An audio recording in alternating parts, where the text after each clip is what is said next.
paano mag-copy trade sa cellphone galing dito sa master's account ko na ginagamitan ko ng Waka EA, tapos kukopyahin mo sa MT5 account mo. Sa video na ito, panoorin ninyo na ibibigay ko sa inyo yung MT4 login details ko para malagin ninyo sa cellphone ninyo. Tapos tinuro ko rin dito kung paano naman gumawa ng MT5 account, trading account ninyo. Okay? So, pag okay na, na-download na yung dalawang app, katulad nito, nandito sa cellphone ko, nakalagin na dito yung MT4. So, ito ang main trading account ko. Meron akong 24,000 US dollar na balance. So, halimbawa, magsisell ako dito sa Euro GBP. Ayan, nag-open ng sell trade. Okay? So, ito ang demo account ko sa MT4. Makita natin, nag-trade sa Euro GBP ng 0.01 lots. Okay? So, makita natin, negative na siya. So, walang problema kahit malate ka ng trade. Okay? So, open natin ang MT5 account natin. Okay, so ito yung MT5 account natin. Meron tayong 100 US dollar. MT5 Ultra Low Micro account.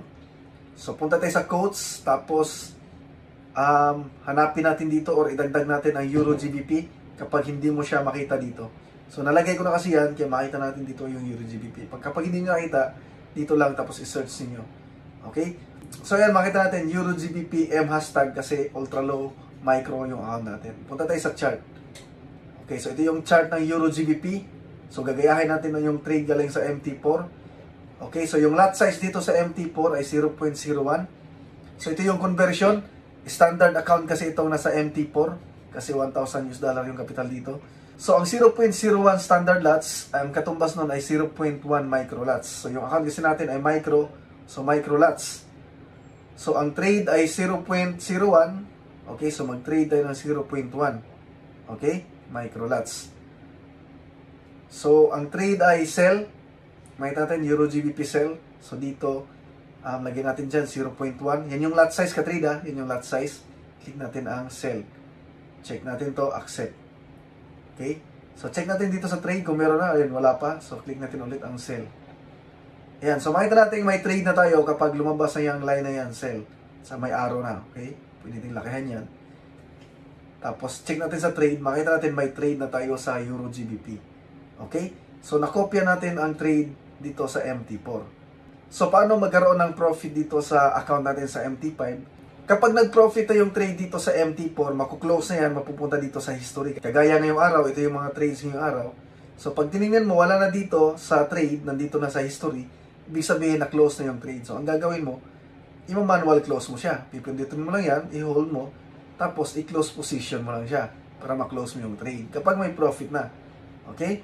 So, ganun lang yung gagawin. Manual mo lang i-close, gagayahin mo lang kung na-close na ba dito sa MT4 sa kinakopyahan natin. Basta ito yung conversion ng lot size kapag nag-trade ng 0.1 dito sa MT4, standard account kasi ito, 1 micro lots naman yung iti-trade natin sa MT5.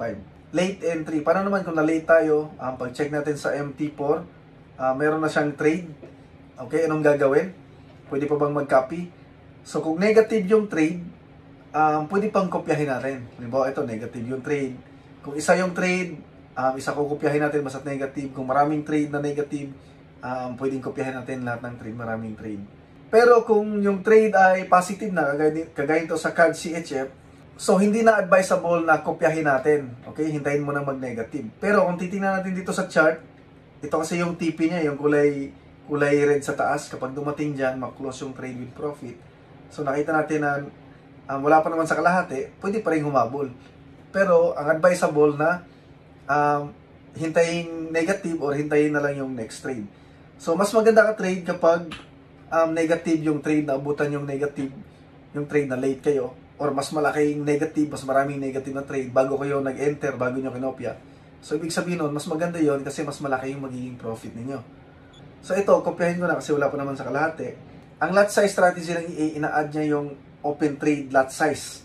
Example, trade number 1, 0.01. So, yung trade number 2, yung open na trade, 0.01 lang, kaya 0.01 pa rin. Yung trade number 3, in-add niya yung dalawang trade, kaya 0.02. Trade number 4, in-add niya yung tatlong trade, kaya 0.04 yung lot size, hanggang padami ng padami. So, every 30 pips na malugi siya, magdadagdag siya ng trade, i-plus niya yung total na lot size. Okay. So, paano pag na-late tayo ng entry sa follow-up trade? Example, ganito. Yung unang entry, Euro GBP, ito, first trade, nasabayan natin yung first trade. Okay? Kaso, tumaas siya, nakasell, tapos tumaas siya. So, nag-negative. So, yung MT4 account, nag-sell ulit ng 0.01. Dito nag-sell ulit siya. Pero ikaw na-late dahil may trabaho ka or sa gabi nag-trade, nakatulog ka, ganyan. Dito nag-trade ng 0.01, hindi ka nakasabay. Tapos, tumaas na dito. Nag-trade ulit yung EA ng 0.02. Okay, so nandito na yung presyo ngayon. Okay? So, yung EA, tatlo na yung trade. Tapos, ikaw, isa pa lang. Yung unang trade pa lang. Okay, so, pwede ka pa rin humabol ka trade. Walang problema. Kwentahin mo lang. Sukatin mo lang bawat 30 pips. Okay? Bawat 30 pips, sukatin mo lang. Tapos, i-add mo lang yung lot size. 0.01 sa 0.02.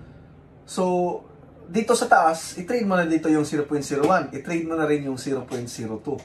Okay? Para yung MT4 at yung MT5 account mo, parehas sila ng total na lot size. Okay? So, mas maganda pa kasi na-late ka ng trade, lumaki pa yung negative bago ka nag-trade. Pag nag-profit yan, pag na-close yung trade, mas malaki yung profit mo. Paano naman kapag nahuli ka ng close ng trade? Okay? Example, nag-sell dito sa Euro GBP, nakasabay ka. Tapos, bumaba siya, nag-profit na dito sa MT4, na-close na yung trade. Pero hindi ka nakasabay, hindi mo na-close yung profit kasi busy ka or may trabaho ka or natulog ka. Tapos tumaas ulit, nag-negative siya ulit. Dito sa MT4, wala nang trade. Tapos sa'yo, may trade na negative. Wala ka nang kukopyahan ngayon. Okay? So, ang gagawin mo ka trade, i-manual mo na lang. Sundan mo lang tong lot size strategy. Tapos, every 30 pips. Okay? Punta tayo dito sa MT5, sa chart. Paano ba sukatin yung pips? Okay? So, bigyan kita ng example ha. So, example, dito sa EURUSD, nag-buy yung EA, nag-buy ka rin. Kaso, nag-profit na sana, hindi mo na-close yung trade mo kasi nahuli ka. Tapos, bumagsak, nag-negative yung trade mo, wala ka nang kukopyahan. Example, ito yung una mong trade. Okay? Nag-buy ka. So, sundan mo lang yung lot size strategy. Okay? So, manual mo na siyang gagawin. Kapag bumagsak pa siya ng 30 pips, so, gamitin mo itong crosshair para masukat yon. Itapat mo lang dyan sa kung saan yung una mong entry, pindutin mo. Okay? Tapos, silain mo lang to. Ang 30 pips ay 300 points. Ibig sabihin, manual ka magti-trade kahit wala ka nang kukopyahan. Magbabay ka dyan. Kapag bumagsak dyan, magbabay ka dyan ng pangalawa mong trade.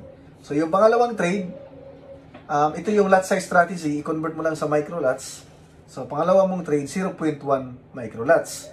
So, kapag bumaba pa rin, so, sa 600 points ka na, magti-trade dito banda. So, magbabay ka na dyan ng pangatlo mong trade, 0.2 microlots na. I-add mo kasi yung mga open trade. Okay? So, pang-apat mo na trade, dito ka na sa 900 points. Okay? So, mag-trade ka na ng 0.4 microlots. So, kung diretso pa bababa, so basta every 30 pips, manual ka lang muna mag-open ang trade mo, wag ka muna mag-copy trade. Kahit may bagong trade yung iunahin mo muna to. So, questions. Paano ma-notice if may new trade at close trade na? So, lagi mo lang bubuksan yung MT4 para ma-check mo dito sa trade kung may open trade. Tapos sa history, makita mo dyan yung ma-close na trade.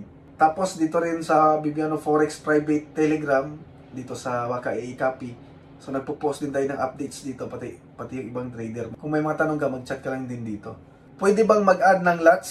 Example, yung trade ng CAD CHF 0.01. So, dapat yung trade mo ay 0.1 lang. Pero gusto mong dagdagan, example, dodoblehin mo. So, hindi yung recommended ka trade kasi sa 0.1 microlots na minimum trade. Ngayon, kung tataasan mo, mas mataas yung risk ng capital mo. Nasa sayo na yon. Okay? Pwede kang mag-profit ng mas marami, mas malaki. Pero mas dinoble mo yung risk ng account mo. Kaya hindi siya advisable. Pwede pa magsabay ng sariling trade kasabay ng trade ng EA. So, hindi pa rin siya advisable na mag-trade ka ng sarili mong trade. Lalong-lalo na kung maraming open trade ang EA. Pero kung gusto mo talagang mag-trade, may ibang currency ka na gusto i-trade. Example, gold.